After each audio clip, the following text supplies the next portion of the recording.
I was miserable in my life. I didn't like waking up. I ain't have no purpose. I ain't know what I was supposed to be doing. On October 8th, 1985, I walked in a comedy club for the first time. Signed up for the following week.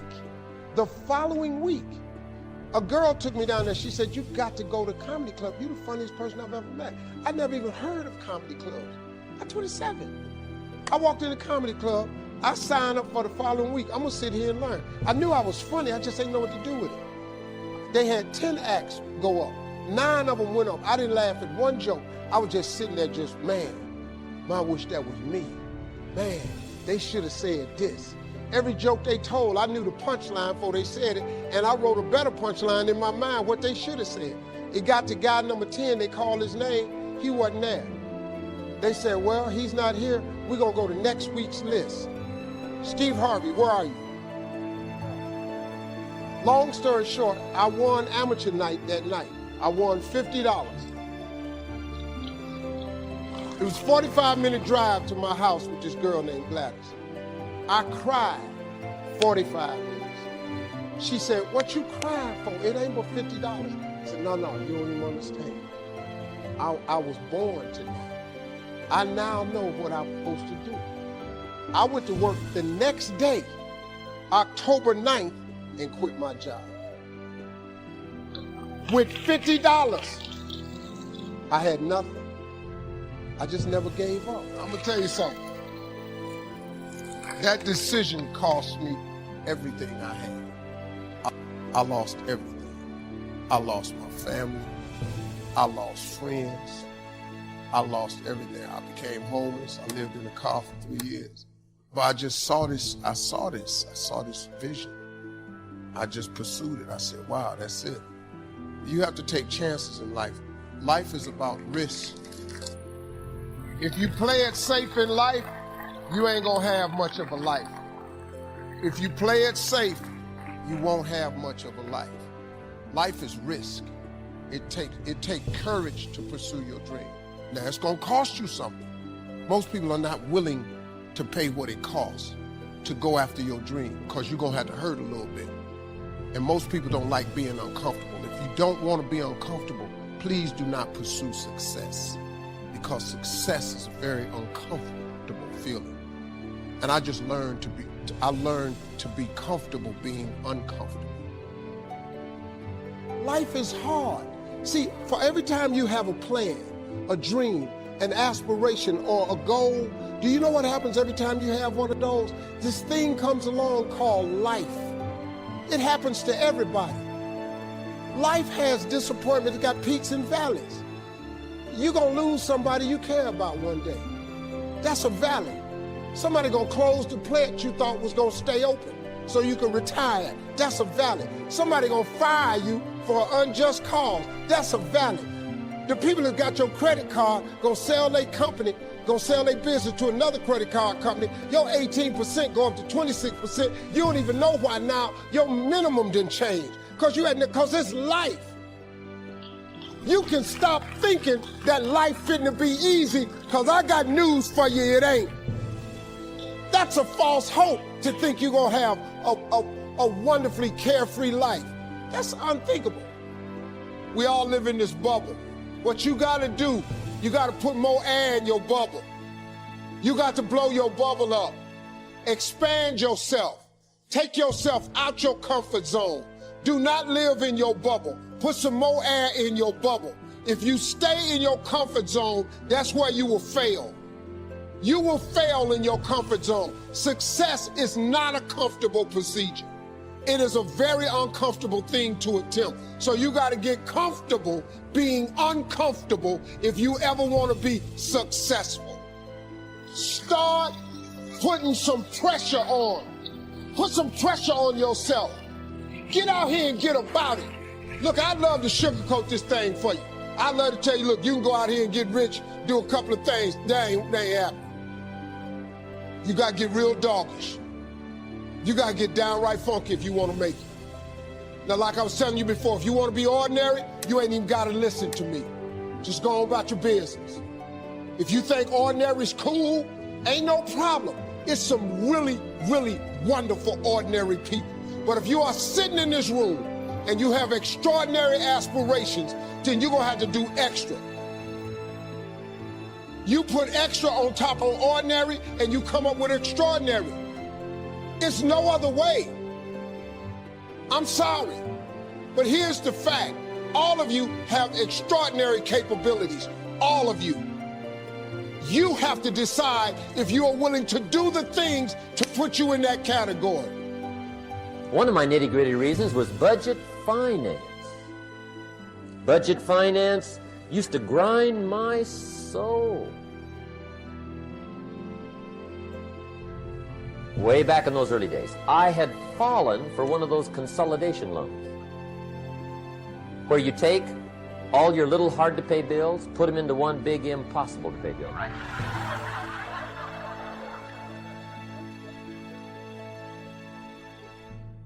I would get 4 or 5 payments behind. This one guy used to call me day and night. I don't think they're allowed to do that anymore. Harassed me. Threatened to run me in front of the judge. Threatened to ruin my credit. Threatened to embarrass my family. One day he said, "We're going to come get your car, drag it rear end up down the street in front of your neighbors." The guy even called me a flake. And back in those days, I'm broke, I'm pitiful, there's nothing I can do about it. But I never forgot how the guy treated me. And when I met Mr. Schoaf, and I got my life straightened out and the money started to flow, that was one of my first projects, budget finance. I poured it on day and night. I finally put all the money together I owed him, which was considerable. I picked a day for the payoff. And when the payoff day came, I put the money in small bills in a big briefcase. And I walked into the budget finance office on Wilshire Boulevard in Los Angeles. The guy who harassed me so often, his desk was about 3 back. I walked right up to his desk, startled him. You wonder what I was doing there? It was the first time I'd been there since I'd borrowed the money, right? Without saying a word, I opened up this briefcase, dumped this pile of money all over his desk. I said, "Count it. It's all there. I will never be back." And I turned around and stormed out. Now, that might not be noble, but if you haven't tried it, you've got to one time.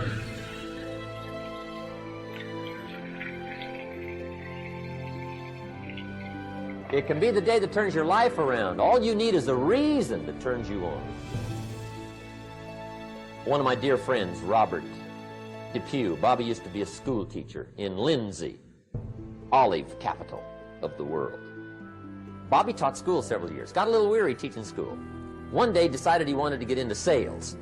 So without telling anybody, he just up and quit his job teaching school and jumped into sales. When he did, his brother made fun of him, laughed at him, put him down, said Robert's lost his mind. Had a good job teaching school, now he thinks he's a sage. He's gonna go down the drain, lose everything. Just put him down something fierce. Bobby said, "The way my brother acted when I got into sales," he said, "that made me so mad. I decided to get rich." And my question for you tonight is it possible to get that mad? Of course. Wealth is not a matter of intelligence. It's a matter of inspiration. Today, Robert happens to be one of my millionaire friends. Bobby's rich.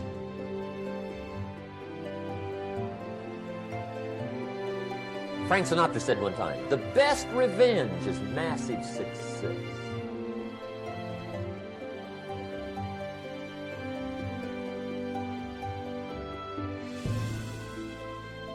Hey, get you a long enough list of reasons so that after tonight you never lack for inspiration. You might not have all the answers right away, but you can get the answers if you can get the reasons. Now let me give you a little simple formula for goal setting, okay?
take 2.5 hours on the weekend for the whole 10-year plan. We don't have time for that tonight. But let me get you started with a little simple formula Mr. Schoaf gave me.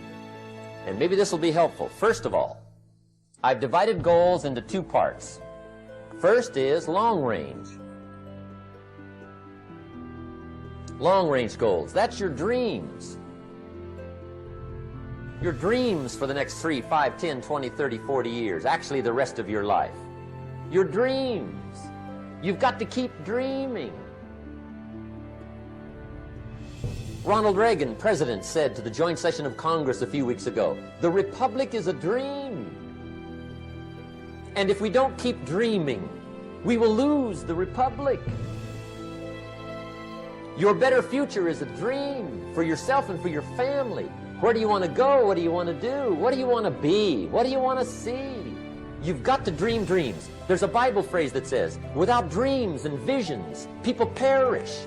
You've got to have something to go for that inspires the heart and the soul. Dreams.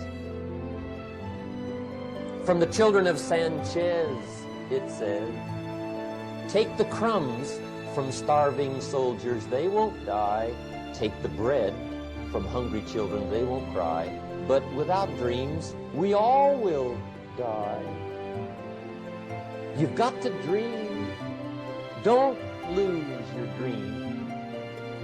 For yourself, for your future, for your family, the dreams of love and enterprise and travel and doing things, becoming something unique on your journey here. Don't lose your dreams. Do some dreaming. That's long-range goals. You've got to have those.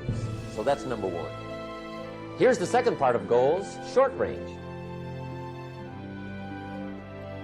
Short-range goals. That's your goals for tomorrow, this week, this month, this year, the immediate future.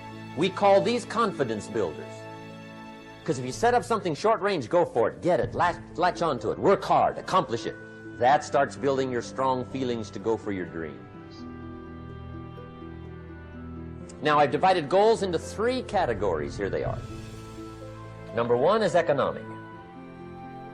That's your goals for money, income, business, profits, production. Economics. Make sure you've got your economics well planned. Economics plays a major role in everybody's life. Economics is major, which means it ought to be meticulously well planned for tomorrow, this week, this month, this year, long range. What if you asked somebody tomorrow if you could see their meticulously well-planned list of economic goals? What would they probably say? They'd say, you some kind of a nut? You must be weird. Hey, I found out what success is. Success is doing what the failures won't do.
Make sure you've got your economics well planned. It'll put you in the top 5%. One of the key little subjects we talk about on the weekend is the 7 fundamentals for wealth and happiness. And that's one of them, well-planned economics. It's a fundamental if you want to do well. Join the top 5%. Anybody in this room can join the top 5%, if you will. Now here's the second category of goals, things. Make a list of the things you want. And on my list of things, now I put everything. Little things as well as major things. Doesn't matter how small it is, it goes on my list. I used to just put major things, cars, homes. I don't do that anymore. I now load my list with everything. Everything. And the reason is, part of the fun of having a list is checking it off. That's it. Boy, at the end of the day, if you can go, got it, got it, got it, got it, got it, got it, whatever it is, right? You get into the habit. So load up your list, the things you want. Now, when you check off something major, celebrate. That's an important point to make. Celebrate your achievements. Live it up. Have a party when you reach something you've worked for a while. See, we all grow from two experiences. One is called the pain of losing. The other one is called the joy of winning. We need both of them. Amplify them as much as you can, which also means make losing painful. If you set up something, fooled around, didn't get it, put it on yourself. On the other side, if you did get it, congratulate yourself. Self-congratulations is a sign of maturity. Seeking congratulations is a sign of immaturity. But hey, winning and losing, see, that's what it's all about. That's the name of the game. Now, some people lead such mediocre lives, at the end of the day, they don't know whether they're winning or losing. They got no clue. Guy's just going through the day with his fingers crossed. There's a better way. What are the things that you fear that's been keeping you from living your dream, that's been keeping you from doing some things that you would like to do? Just think about those things. And how do we begin to handle that? Abraham Maslow said that the life is about growth. And he said you can either go back to your comfort zone, and there you won't find any growth, or you must be willing to go forward and face your fears again and again and again. Because you're never going to have a fear-free existence. I mean, some fear is acceptable and legitimate. There are some things that you really should be afraid of. Now, you shouldn't allow it to immobilize you. You acknowledge it, you take it into account, and you carry yourself accordingly. There are times that we should proceed with caution. But it's the difference between being stopped by fear. It's the difference between having a fear and the fear having you.